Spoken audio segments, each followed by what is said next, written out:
Hi, Doc! Good afternoon po. Doc, pwede po magpa-watch your health? Sure. Ako po si Dr. Jaira Marca Balbas, isa pong medical oncologist o mga doktor para po sa cancer.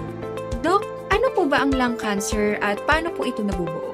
May mga abnormal cells na grow siya continuously sa lungs natin, kaya nabubuo ang lung cancer.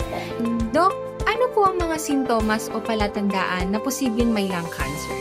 Mayroong ubo na hindi nawawala, umuubo ng dugo, mabilis hingalin, or pag-iiba ang boses. Sino po ba ang mas madalas magkaroon ng lung cancer? Mga naninigarilyo lang po ba o pati po yung mga hindi smoker?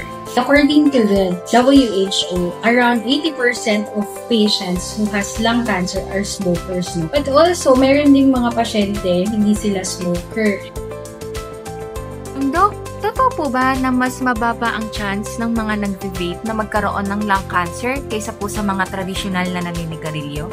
It's a myth na pag nag-vape kayo, lesser yung chance ng lung cancer kasi we don't know yet the long-term side effect of vaping. Tigil ng paninigarilyo at vaping can save lives and lives of your family, and magpa-lung screening at Calamba Medical Center.